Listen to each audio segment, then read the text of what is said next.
Sa loob ng libu-libong taon, may mga lihim na nakaukit sa sinaunang bato, mga kwentong hindi itinuro sa paaralan, at mga nilalang na maaaring hindi taga-Earth. Paano kung ang pinagmulan ng sangkatauhan ay hindi lang simpleng ebolusyon, at paano kung may mga ebidensya na matagal nang nakatago sa mga sinaunang clay tablets? Noong 1976, isang manunulat at researcher na si Zecharia Sitchin ang naglabas ng kontrobersyal na aklat, The 12th Planet. Ayon sa kanya, sa loob ng mahigit 30 years, pinag-aralan at isinalin niya ang libu-libong Sumerian clay tablets, mga sinaunang tala, mula sa isa sa pinakaunang sibilisasyon sa mundo.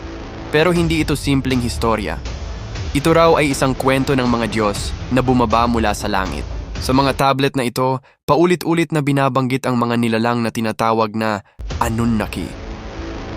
Para sa mga sinaunang Sumerian, sila ay mga Diyos. Pero ayon kay Sitchin, hindi sila Diyos, kundi mga extraterrestrial beings mula sa isang planetang tinawag na Nibiru, isang planetang may mahabang orbit, na bumabalik umano malapit sa Earth kada libu-libong taon. Ayon sa teorya, dumating ang Anunnaki sa Earth, hindi para tulungan ang tao, kundi para magmina ng ginto. At dito nagsimula ang isang nakakagulat na ideya na ang mga tao ay nilikha bilang mga manggagawa. Ayon kay Sitchin, pinagsama ng Anunnaki ang kanilang DNA at ang DNA ng sinaunang tao. Resulta, ang modernong Homo sapiens, isang nilalang na may kakayahang mag-isip, magtrabaho at sumunod. Kung totoo ito, ibig sabihin, ang ating pinagmulan ay hindi lang natural, kundi isang eksperimento. At ang tanong, bakit hindi ito itinuturo sa mainstream science?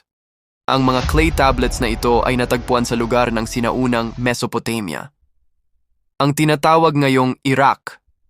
Ito ay isinulat gamit ang cuneiform, isa sa pinakaunang sistema ng pagsusulat sa mundo. Totoo na ang mga eksperto ay nag-aaral ng mga tablet na ito sa loob ng mahigit 100 years. Pero ang interpretasyon ni Sitchin ay hindi tinatanggap ng karamihan sa mga historian at archaeologist. Para sa kanila, ito ay mito. Pero para sa iba, ito ay nakatagong katotohanan. Kung ang mga sinaunang kwento ay totoo, sino talaga ang lumikha sa atin? At kung babalik ang planetang Nibiru, babalik din kaya ang mga Anunnaki? Ang kasaysayan ay maaaring hindi pa kumpleto. At ang tanong, handa ka bang malaman ang katotohanan?